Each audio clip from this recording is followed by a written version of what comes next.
읽으신 본문 민수기 22장 1절로 20절 말씀을 중심으로 해서 하나님께 복받은 백성은 무엇으로 사는가라고 하는 제목으로 함께 은혜를 나누기를 원합니다. 모든 사람들은요, 이 복받기를 싫어하는 사람은 없는 것 같아요. 복 받으세요 그러면 좋아하고 또 복 받으려고 또 나름대로 노력을 하는 모습을 보게 되는데요. 우리나라 사람들도 이 복의 개념을 크게 5가지로 보아서 이것을 오복이라고 얘기를 하는데요.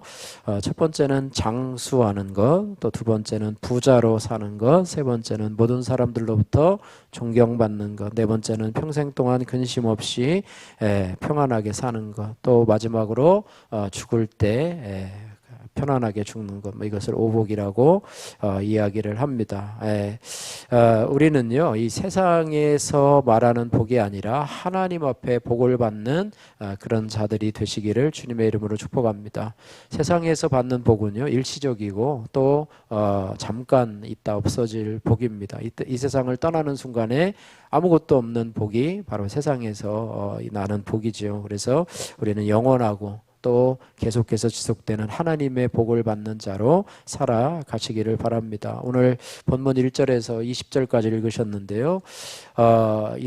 모압 왕 이 발락이요, 이스라엘 백성들이 강한 것을 알고 이 거짓 선지자인 이 발락에게 요청을 해가지고 이스라엘 백성들을 저주하라고 하는 내용이 오늘 본문의 내용인데요. 하나님께서 이 거짓 선지자에게도 찾아가셔서 굳이 거기를 찾아가셔서 하신 말씀이 바로 오늘 12절 말씀인데요. 오늘 12절 말씀에 오늘 말씀의 제목이 거기에 포함이 되어 있습니다. 오늘 12절 말씀 한번 같이 한번 읽겠습니다. 하나님이 발람에게 이르시되 너는 그들과 함께 가지도 말고 그 백성을 저주하지도 말라. 그들은 복을 받은 자들이니라. 하나님이 이 말씀을 하고 싶어서 우리 거짓 선지자이고 또 오늘 이스라엘 백성을 저주하라고 찾아온 그 장로들에게 마음의 유혹을 받고 있는 이 선지자들에게 분명히 말씀하고 있습니다. 너는 그들과 함께 가지도 말고 그 백성을 저주하지도 말라. 따라해 보세요. 그들은 복을 받은 자들이니라. 누가 말씀하셨냐면 하나님께서 말씀하셨어요. 그러니까 이들은 결국엔 누구에게 복을 받은 자들이에요? 하나님께 복을 받은 자들이라. 저와 여러분들도 하나님께 복을 받은 자들인 줄로 믿습니다. 오늘 이 자리에 오셔서 예배하는 저와 여러분들도 마찬가지로 하나님 앞에 복을 받은 자들. 할렐루야.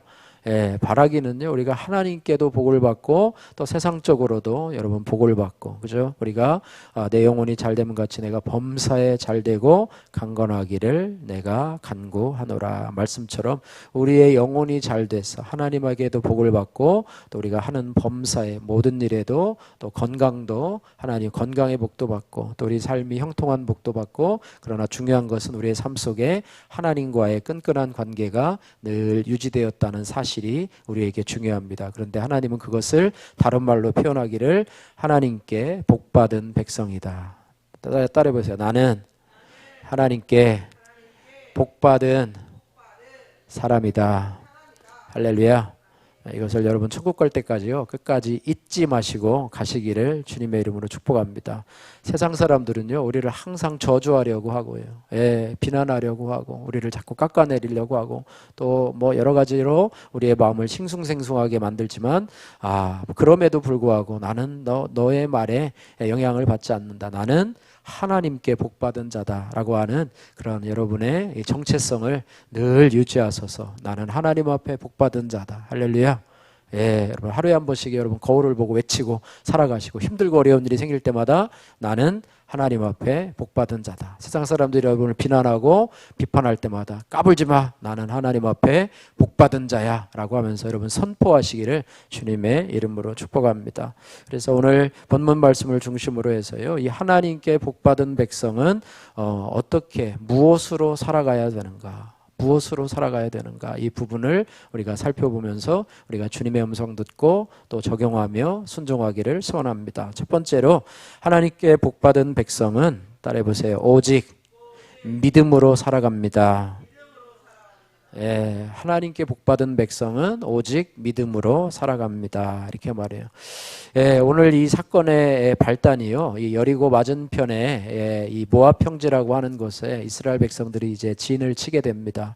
이제 하나님이 정하신 가나안 땅이 이제는 눈앞에 다가왔어요. 그래서 모압 평지에 다가왔는데 이 진친 모습을 본 이 모압 왕 이 발락이 이들 때문에 두려움에 쌓여 있습니다. 두려움에 쌓여 있어. 이들의 소문을 일찍이 들은 이 모압 왕이요, 이들을 보고 두려움에 사로잡혀서 벌벌 떨고 있는 모습이 등장하게 되는데요. 오늘 22장 1절에서 오늘 20절까지 읽으셨는데요. 1절에서부터 3절 말씀까지 같이 한번 읽어보도록 하겠습니다.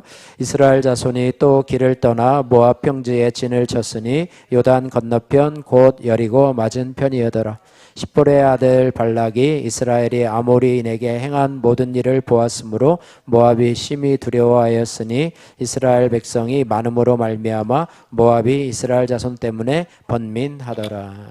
이 모압 왕은요, 하나님을 안 믿는 세상 사람이에요. 그리고 왕이죠. 오늘날로 얘기하면 대통령이죠. 대통령은 하나님 없이 나라를 운영하는 데 있어서 두려운 것은 자기보다 강한 민족이 나타났을 때 두려움에 떱니다. 그래서 이 하나님 없는 사람들은 두려움에 사로잡혀 살아가는 사람이다, 이렇게 볼 수가 있어요. 그리고 그 두려움을 해결하는 문제로 하나님을 바라보지 않고, 왜냐하면 믿음이 없으니까 하나님을 바라보지 않죠. 두려움을 바라보지 않고 나름대로 자기의 어떤 인맥들을 동원해서 이 문제를 해결해 보려고 이야기를 그런 계획을 꾸미는데요.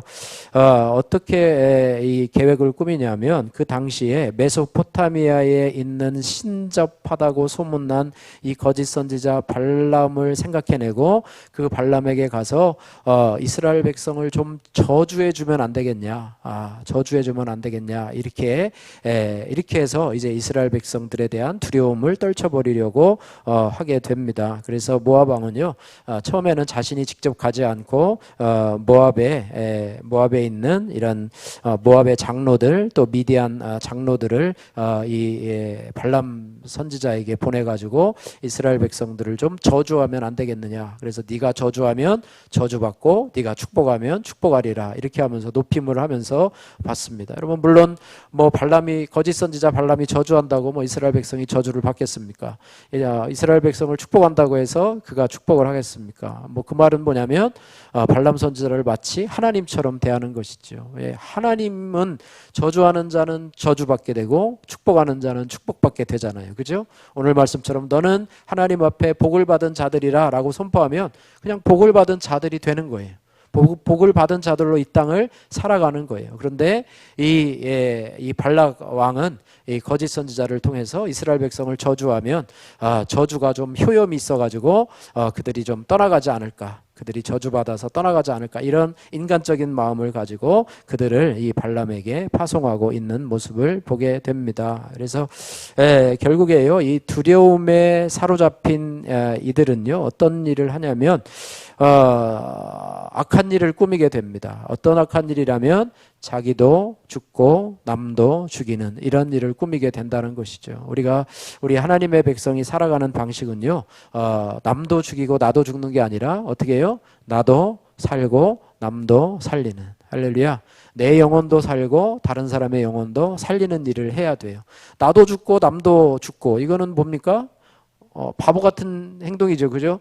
뭐 반대로 그런 말도 하잖아요. 너 죽고 나 살자. 뭐 그런 말도 있죠. 그죠?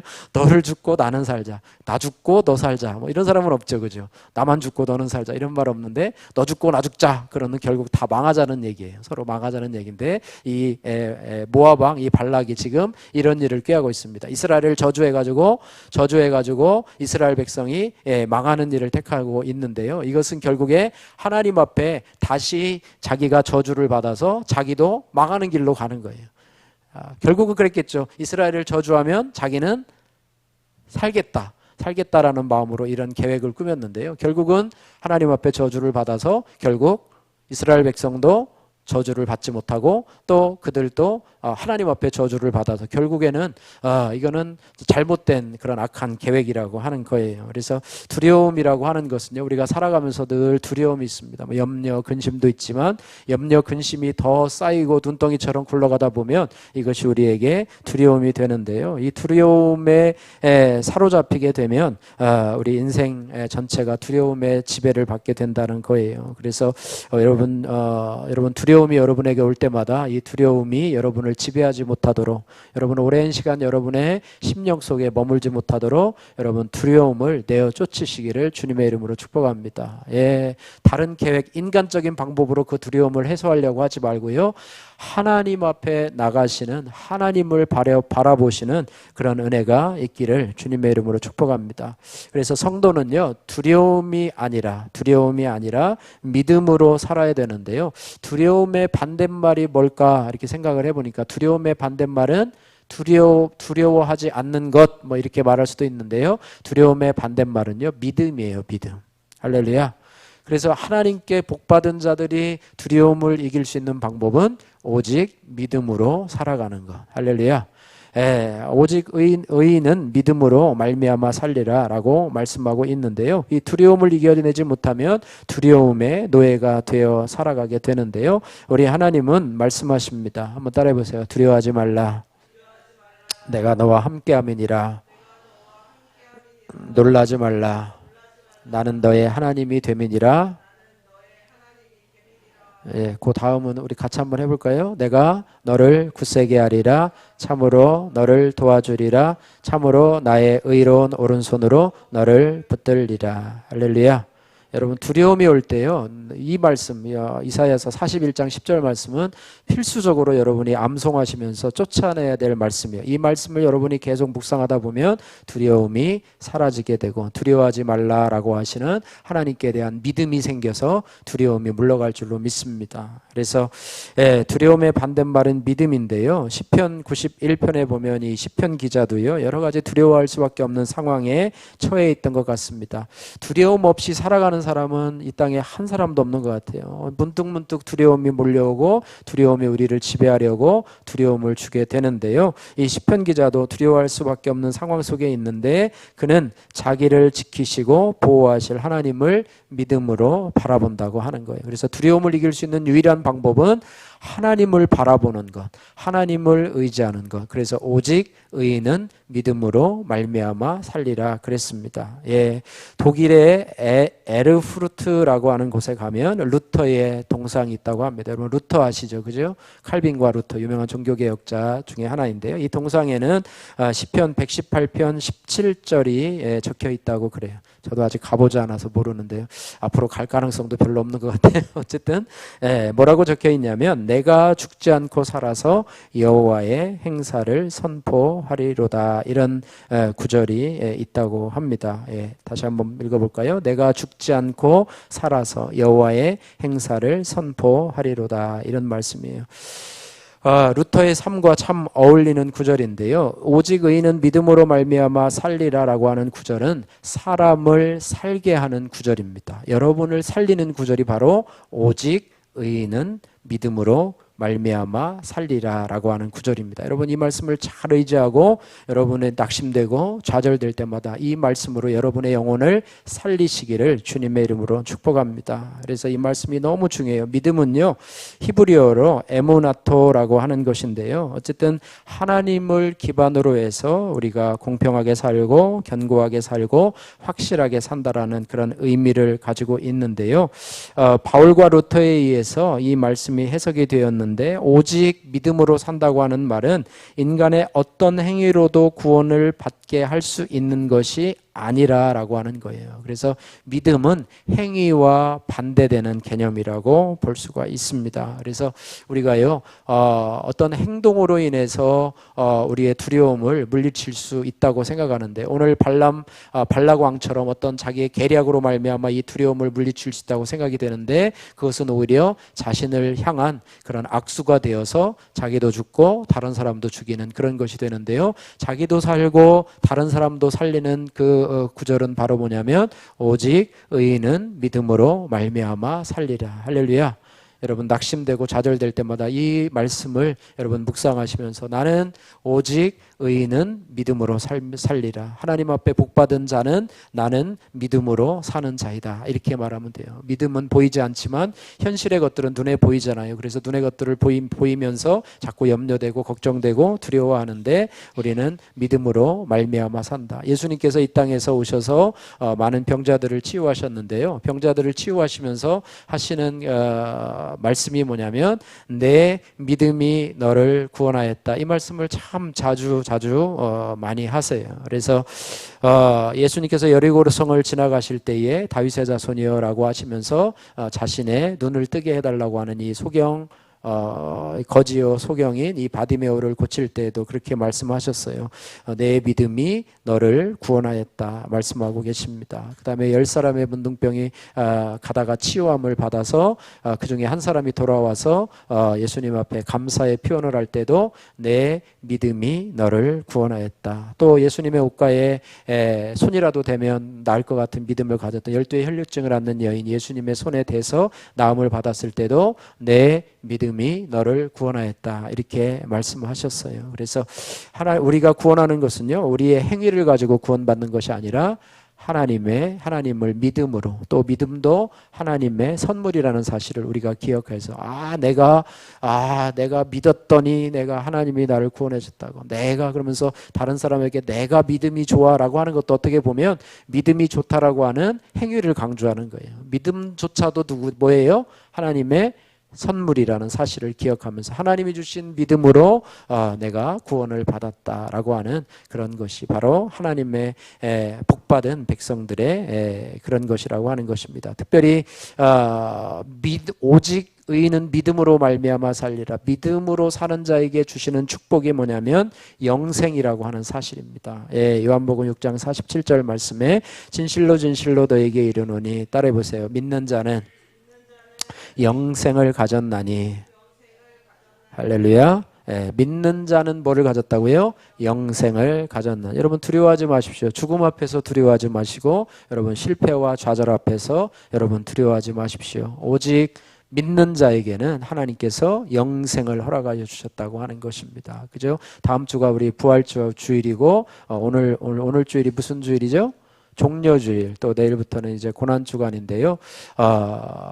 나는 부활이요 생명이니, 그죠? 나는 부활이요 생명이니, 나를 믿는 자는 죽어도 살겠고 살아서 나를 믿는 자는 영원히 죽지 아니하니 이것을 믿느냐라고 말씀하실 때 부활을 경험할 수 있는 자는 바로 믿음을 가진 자다, 이렇게 성경은 말씀하고 있다라고 하는 것입니다. 그래서 하나님의 복받은 자로서 여러분 믿음으로 살아가시고, 두려움이 왔을 때 두려움을 믿음으로 내어 쫓으시고 믿음으로 승리하시는 저와 여러분들 되시기를 주님의 이름으로 축복합니다.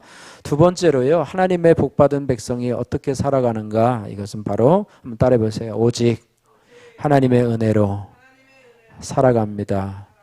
라틴어로는 뭐 솔라 그라티아, 오직 믿음으로는 솔라 피데 이렇게 얘기를 하는데요.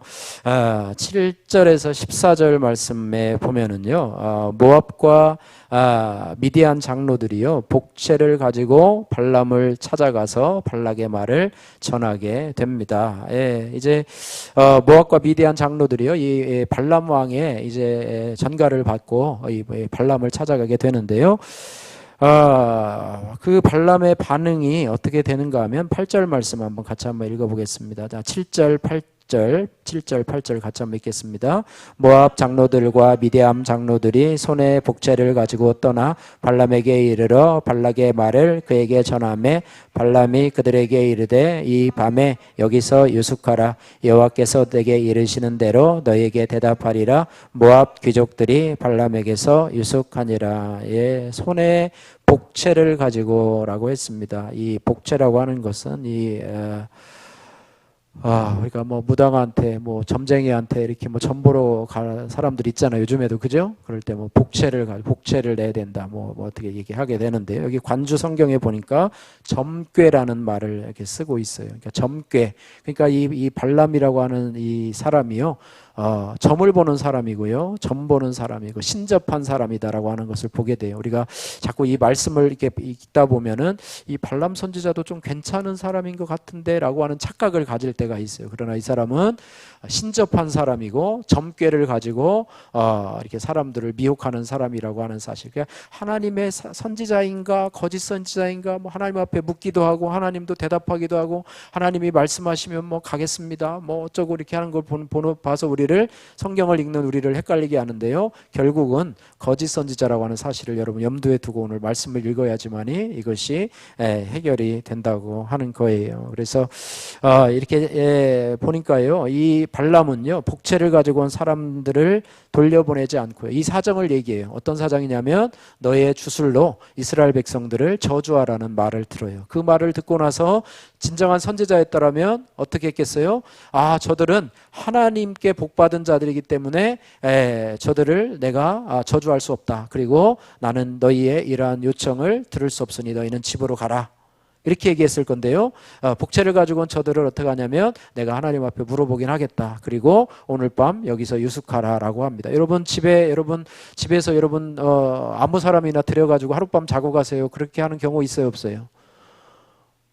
그죠? 별로 없죠. 여러분 정말 친하신 뭐 친척이나 이런 분이 오시면 집에서 자고 가라고 하는데 이것은 뭔가 좀 꿍꿍이 속에 있다고 하는 것을 말해주고 있어요. 그래가지고 이런 발람에게요 하나님께서 정말로 이런 거짓 선지자에게는 참 나타날 가치조차 없는데 하나님께서 이곳에 나타나셔서 왜 나타나셨느냐 할 말이 있기 때문에 그런 것이죠. 분명하게 저와 여러분들에게도 교훈을 주고 또 발람 선지자에게도 이 교훈을 주기 위해서 하나님이 그 밤에 나타나셨어요. 그래서 12절 말씀 같이 한번 읽겠습니다. 아까도 한번 읽었는데요, 하나님이 발람에게 이르시되 너는 그들과 함께 가지도 말고 그 백성을 저주하지도 말라. 그들은 복을 받은 백성이니라.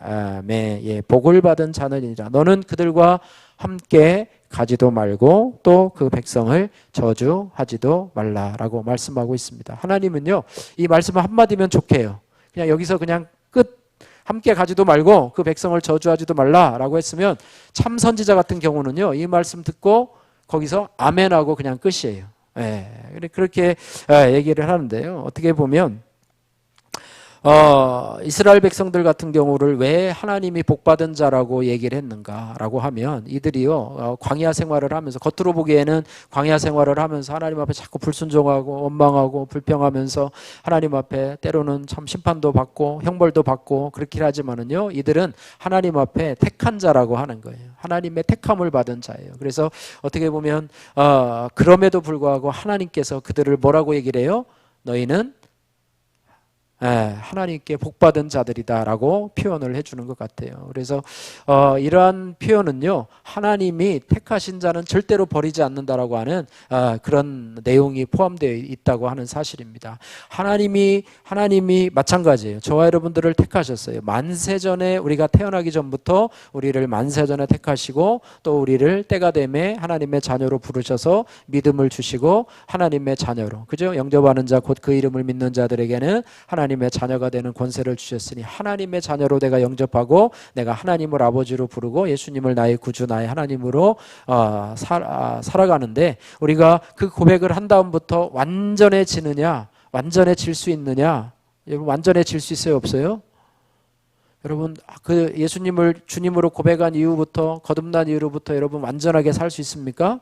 행위로 하나님 앞에 나는 한 점 하늘을 우러러, 서정주 시인이 얘기하는 것처럼 하늘을 우러러 나는 한 점 부끄러움이 없는 그런 삶을 여러분 천국 갈 때까지 사실 수 있어요 없어요? 없어요. 아마 그렇게 해서 천국에 가는 사람이 있다고 한다면은요 정말 대단한 분이시겠죠. 근데 예수님 외에는 아무도 없고요, 사람들을 만약에 하늘을 우러러 한 점 부끄러움 없는 삶을 구원의 대상자로 삼았다고 한다면 아마 이 세상에서 구원받을 사람은 한 사람도 없을 것이다. 할렐루야. 아마 이 교계 가운데서도 가장 유명하고 인기가 많으시고, 그죠? 대형교회 유명한 목사님, 또 베스트셀러를 많이 하시고, 유튜브에서도 뭐, 조회수가, 그 구독자 수가 많은 아주 유명한 목사님이라 할지라도, 설교를 너무너무 잘해서 정말로 들으면 그냥 막 속속 마음에 들어오고 그런 분일지라도, 만약에 하늘을 우러러 한 점 부끄러움 없는 자만 천국에 들어올 수 있다라고 하면, 아무도 천국에 들어갈 자가 없다라고 하는 것입니다. 이스라엘 백성도 마찬가지예요. 저들을 보면 이들이 이게 뭐 되겠나? 이들이 무슨 뭐 하나님의 백성, 하나님이 저들을 택하셨다고 했는데 살아가는 형편 보면 참 제대로 별거 되는 것도 없구나, 이렇게 할 텐데, 하나님은 그들을 향해서 그들을 저주하려고 하는 이 발람의 이 계략을 다 아시고는, 그래 뭐 저주하도록 내버려 둬라, 나도 그들 별로 반가워하지 않는다, 이렇게 하면서 저주하도록 내버려 두지 아니하시고, 그 밤에 이 발람 거짓 선지자를 찾아오셔서 굳이 이 말씀을 하신 것은 하나님의 본심이라고 하는 거예요. 하나님의 본심이라고 하니, 저들이 비록 불순종하고 때로는 원망하고 불평하면서 우리 마음을 아프게 하고 그렇지만, 저희들은 내가 택한 하나님의 백성들이다.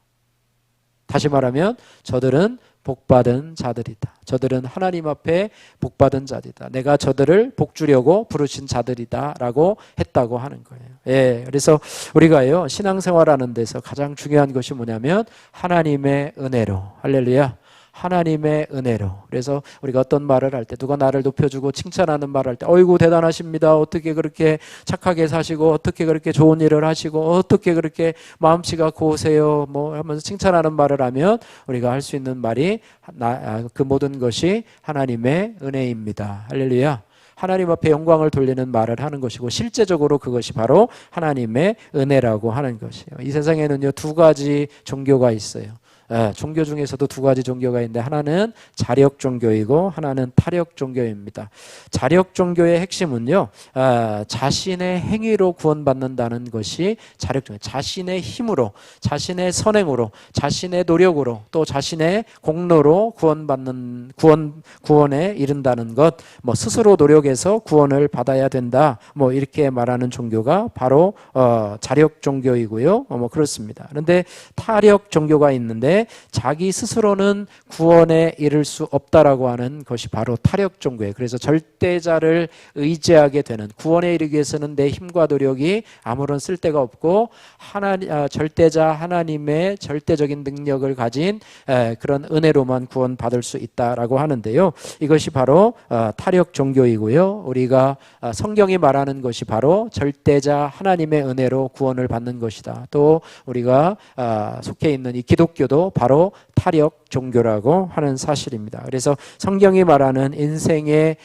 구원을 얻는 방법은 바로 뭐냐? 하나님의 은혜로 구원받는 것이다. 할렐루야. 우리가 어떤 조건이 있어서 구원받는 것이라고 하면은요, 생각을 한번 해보잖아요. 여러분이 어떤 조건이 있어서, 어떤 사람이 돈이 많아요. 그래가지고 하나님이 잘 생각해 보니까, 저 사람을 구원을 시키면, 이 복음 전도하는데도 좀 쓸모가 많을 것 같아. 돈이 많으니까 헌금도 많이 하고 선교비도 많이 내고 하니까 쓸모가 있을 것 같아. 너는 구원 낙점. 쟤는 똘똘하니까 구원받아 시키면 뭔가 좀 쓸모가 있을 것 같아. 학자로 만들까? 뭐 이렇게 하면서 이렇게 해가지고 다 이렇게 한다고 하면, 저와 여러분들은 아마 그 속에 속해 있을까요? 없을까요? 뭔가 하나님 앞에 내놓을 뭐가 좀 있으세요? 네, 그래요. 하나님 앞에 내놓을 것이 없는데도 불구하고 하나님이 저와 여러분들을 불러주셨다는 이유. 여러분 궁금하시면은요, 왜 저를 불러주셨습니까? 라고 궁금하시면 나중에 천국 가서 아마 예수님한테 한번 물어보세요. 왜 저를 불러주셨냐고 물어보세요. 아마 별거 없으실 거예요. 그냥 하나님의 은혜로 따라해보세요. 하나님의 은혜로. 할렐루야.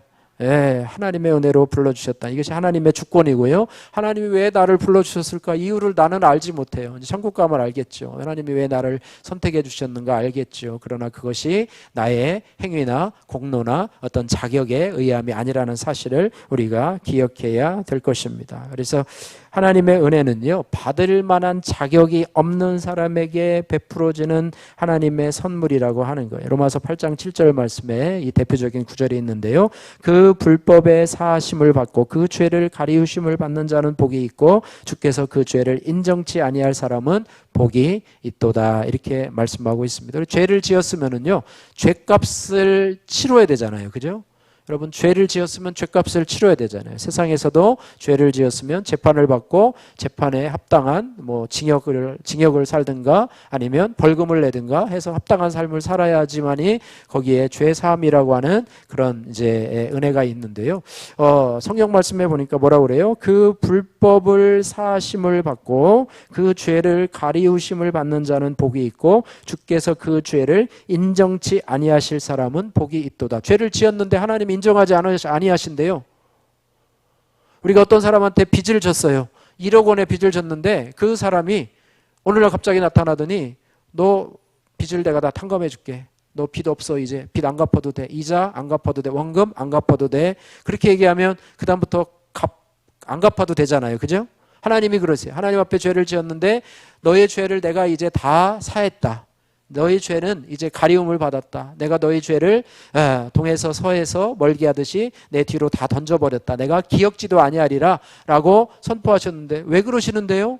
왜 그러시는데요? 우리 죄값을 내가 담당해야 되는데 하나님이 왜 그렇게 해주시는데요? 라고 해도 하나님은 내가 내 죄를 용서해 준다는데 네가 무슨 말이 많으냐. 그리고 그것을 또 정당하게 하기 위해서 어떻게 했어요? 그 아들 예수 그리스도를 통해서 십자가에 못 박혀서 모든 인류의 죄를 담당하심으로 그를 믿는 자들에게는 용서해 주셨다라고 하는 거예요. 그 말에 하나님이 신뢰성을 주시기 위해서 공의로운 하나님이시잖아요. 그렇기 위해서 그 죄값을 우리 자신이 치르지 않고 그 예수님에게 전가시키셔서 어린 양이 대신 죽는 것, 구약시대의 성경처럼 대신 죽는 것처럼 예수님께서 모든 인류의 죄를 지시고 우리 대신 짊어지셨기 때문에 내가 너희 죄를 사하노라. 네가 그 예수님을 너희 주로 모시고 살아가고 하는 자들에게는 그 죄를 용서하겠다. 이것이 바로 은혜의 선물이라고 하는 것입니다. 그래서 우리가 하나님의 복받는 자로 살아가는 것은 모든 것이 하나님의 은혜입니다. 할렐루야. 내가 숨을 쉬고 살아가는 것도 내가 이렇게 먹고 살아가는 것도 하나님의 은혜입니다. 할렐루야.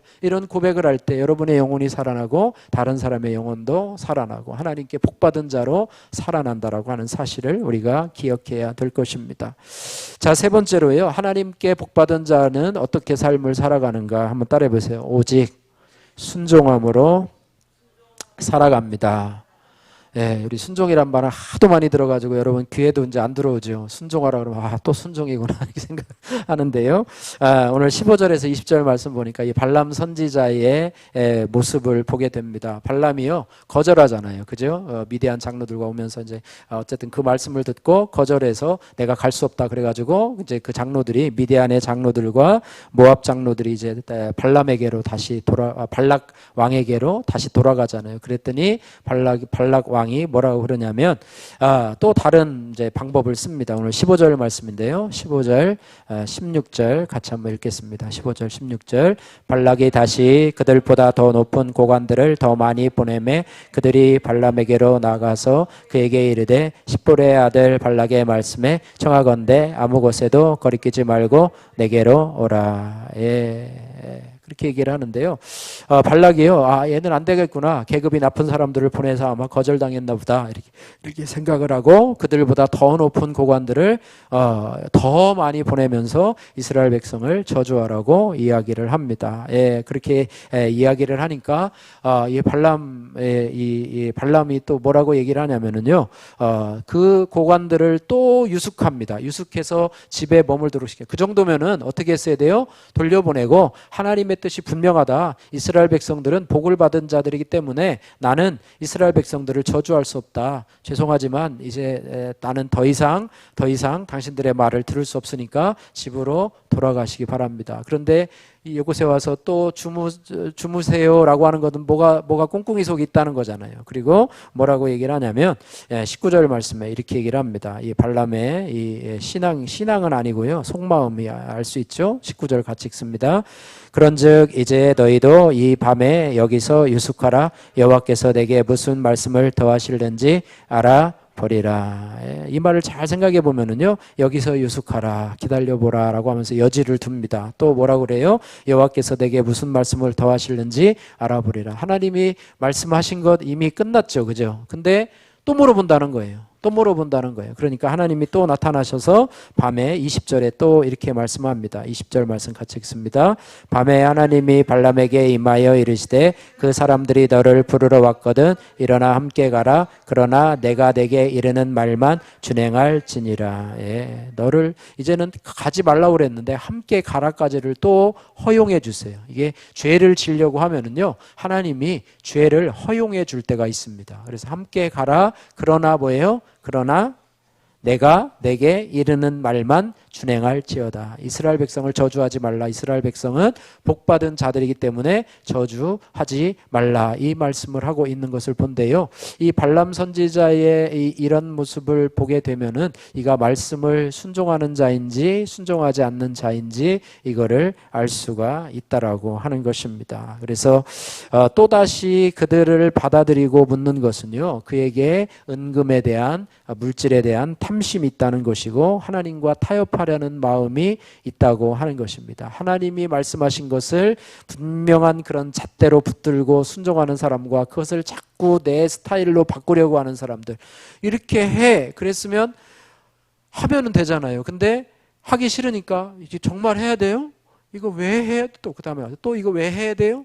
어떻게 뭐 이렇게 하면서 계속 가서 귀찮게 구르는 이유는 뭐냐면 그것을 하기 싫다는 얘기죠. 정확하게 믿지 않는다는 얘기죠. 발람이 이와 같았고 또 그럼에 의해서 그가 그 함께 가는 것을 허용해 주는 것은 뭐냐면 그의 죄된 성품대로 가도록 내버려 두는 그런 모습이라고 하는 것입니다. 그래서 우리가요 하나님 앞에 복받은 자는요 하나님의 말씀을 듣는 태도를 우리의 말씀을 듣는 태도를 점검해 보아야 된다라고 하는 거예요. 그래서 말씀을 듣는 태도는요 사람됨과 인격도 들어있지만 축복도 들어있다고 하는 거예요. 제가 청년 때 이제 초청 주일 또 주일 예배 때 청년 때 다녔던 이 교회였었거든요. 그냥 청년 때 대학생 때 다녔던 교회인데 이제 권사님 남편 한 분이 이제 교회를 오랜만에 나오셨어요. 하도 부탁을 해서 나오셨나 봐요. 예, 권사님은 참 교회 열심히 하시고 또 이렇게 충성되게 하셨는데 그 남편이 교회를 잘 안다네요. 이제 어떻든 설득해서 그날 주일날 교회를 나왔나 봐요. 그런데 그때 모습이 제가 지금도 기억이 나요. 선글라스를 끼고 오셨어요. 선글라스를 멋쟁이에요. 선글라스를 끼고 오셨고 이 안에서 굳이 뭐 선글라스를 끼어야 될 이유는 없지만 선글라스를 끼시고 그 다음에 다리를 꼬시더라고요. 다리를 딱 꼬시고 그 다음에 등은 이제 뒤에 등받이에다가 딱 기대고 설교 말씀을 듣는 태도예요. 등을 등받이에다 딱 기대고 또 하나는 설교 듣는 내내 팔짱을 끼셨어요. 그러니까 여러분 뭐 이렇게 눈에 좀 선하시죠? 팔짱 딱 끼고 뒤로 제끼고 어디에 무슨 말 하나 보자. 뭐 그렇게 하시는 모습으로 그런 태도를 가지고 있었어요. 그래서 우리가 말씀을 받는 태도에는요, 말씀을 받는 태도에는 사람됨과 인격됨도 들어있지만 축복도 그 안에 들어있다라고 하는 사실을 기억이 됩니다. 말씀을 들을 때 딴 생각하고요, 말씀을 들을 때 비판적으로 이거는 좀 내 생각하고 안 맞는데, 저건 틀린데, 또 말씀을 들을 때 한 귀로 듣고 한 귀로 흘려들어요. 그러면 지나고 나면 아무 생각도 없어요. 또 팔짱을 끼고 대충 교만한 자세로 듣는다고 하면 그 사람은 저 사람은 하나님의 말씀을 듣고 복을 받을 태도, 또 하나님의 말씀을 경청해서 듣는다기보다는 대충 듣는구나. 또 저렇게 들으면 그 말씀이 마음속에 새길려질 리도 없고 좀 복을 받을 태도가 아니구나. 이렇게 우리가 생각을 해볼 수가 있어요. 앞에서 이렇게 강의를 하거나 하시는 분들 보면은요, 듣는 사람이 태도를 다 알 수 있어요. 저 사람은 조는구나. 저 사람은 딴 생각하는구나. 저 사람은 지금 핸드폰 보고 문자 보내는구나. 저 사람은 지금 뭐 이런 거를 다 알 수가 있어요. 그래서 강의할 때 제일 좋은 방법이 말씀을 잘 듣는 사람 위주로 쳐다보면서 강의를 많이들 하세요. 수업 태도가 제일 좋은 사람 보고서 거기다 질문을 하고 또 물어보고 하고 장난치고 왔다 갔다 하면은 그 사람은 잘 보지 않고 하는 경우들이 많이 있는데요. 어쨌든 마찬가지입니다. 어쨌든 하나님의 말씀을 어쨌든 우리가 잘 들어야지만이 축복을 받는, 오늘 발람과 같이요 계속해서 반복해서 물어보고 이런 모습은 별로 좋은 태도가 아니고요. 또한 말씀을 잘 듣는 것이 중요한 만큼 잘 들으면 거기서 끝나서는 안 되고 순종해야 된다고 하는 사실입니다. 그래서 축복의 말씀을 잘 듣고 나서 그 말씀대로 행하는 자가 복이 주어진다고 하는 거예요. 오늘 발람도요, 하나님의 말씀을 잘 듣고 거기서 순종하고 이스라엘 백성들을 저주하러 온 그 사람들을 쫓아내보냈으면 아마 또 달라지는, 그 인생이 달라졌을 수가 있을 거예요. 그런데 계속해서 끌려다니잖아요. 끌려다가고요, 이스라엘 백성을 저주하는 그 높은 산까지요 같이 올라갑니다. 같이 올라가서 결국에는 뭐 이제 뒤에도 뭐 여러 가지가 나오게 되는데요. 그렇습니다. 그래서 축복은 말씀을 잘 듣고 나서 그 말씀대로 행하는 사람에게 주어진다고 하는 거예요. 여러분, 하나님의 말씀을 들을 때 하나님의 말씀과 내 뜻과 다를 때가 있어요. 그죠? 늘 같으면 여러분 얼마나 좋겠습니까? 은혜가 충만하신 분이죠. 그런데 하나님의 말씀을 들어보니까 내 생각하고 다르네? 내 생각하고 다르네? 어떡하지? 뭐 이럴 때가 있어요. 그래서 그럴 때는 하나님의 말씀을 포기하고 내 생각대로 따르는 경우가 있고, 또 내 생각을 포기하고 하나님의 말씀을 따를 두 길이 있어요. 두 갈래길에서 과연 어디를 택하는 것인가? 그래서 어떤 분은 이것을 하나님의 말씀과 내 뜻이 다를 때가 있는데 그거를 어떤 기회라고 하냐면 축복의 기회라고 말씀을 해주세요. 이때가 바로 축복받을 기회다. 근데 기회는 잡으면 자기에게 축복이 되는 거고, 놓치면, 그저 기회는 뭐 그런 말 있잖아요. 뒤에 뒤에는 머리가 없다는, 기회는 뒤에 머리가 없어서 지나가면 잡으려고 그러면 잡을 데가 없다고 얘기를 하잖아요. 그런 것처럼 어쨌든 축복의 기회라는 것을 알고요, 순종의 기회가 바로 축복의 기회이고, 순종의 기회가 왔을 때 순종하면 여지없이 축복이 찾아오는데요. 많은 사람들이 순종한다고 생각하면서 자기가 원하는 것만 순종하고요, 말씀을 들을 때도 자기 귀에 들리는 것만 듣고 또 듣기 싫은 거는 가려서 듣는 경향이 있습니다. 그래서 순종의 사람은 바로 하나님의 복받은 자들이 행해야 될 살아가는 삶의 라이프 스타일이 바로 순종이라는 사실을 우리가 기억하면서요, 진짜 순종이라는 것이 무엇인가? 그것은 자신이 원하지 않는 것, 또 자신의 뜻과 다른 하나님의 뜻에 굴복하는 것, 이것이 바로 진짜 순종이라고 하는 사실을 기억해야 할 것입니다. 말씀을 마치겠습니다. 오늘 하나님의 백성, 특별히 하나님 앞에 복받은 백성이 어떻게 살아가야 될 것인가, 이 부분에서 생각해 보았는데요. 여러분이요, 나는 하나님의 복받은 자다라고 하는 오늘 12절 말씀을 여러분의 아이덴티티로, 여러분의 가치관으로 삼아주셔서 여러분들 여러분 마음속에, 마음판에 새기시기를 바랍니다. 다시 한번 따라해 볼까요? 나는 하나님께 복받은 사람이다. 나는 하나님 앞에 복받은 사람이다. 이것을 여러분 마음속에 계속해서 간직하시면서 세상 사람들이 여러분을 저주하려고 하고 여러분의 마음을 낙담시키려 할 때도 여러분 그것에 사로잡히지 말고 나는 하나님 앞에 복받은 사람이다, 이런 믿음으로 살아가시고, 내 행함이 내 죄로 인해서 마귀가 나를 정죄하고 또 나 스스로도 나를 정죄할 때마다 나는 하나님 앞에 복받은 사람이다. 하나님의 은혜로 내가 여기 서 있는 것이지 내 행위로 여기 서 있는 사람이 아니다. 그러므로 나는 하나님의 복받은 사람이다 라고 생각하시고, 또 하나는 하나님의 뜻과 내 뜻이 다를 때 이때가 바로 순종할 수 있는 기회임을 생각하면서 여러분 말씀을 잘 듣고 순종하여서 하나님 앞에 복받은 자로 이 땅을 살아가시는 저와 여러분들 되시기를 주님의 이름으로 축복합니다.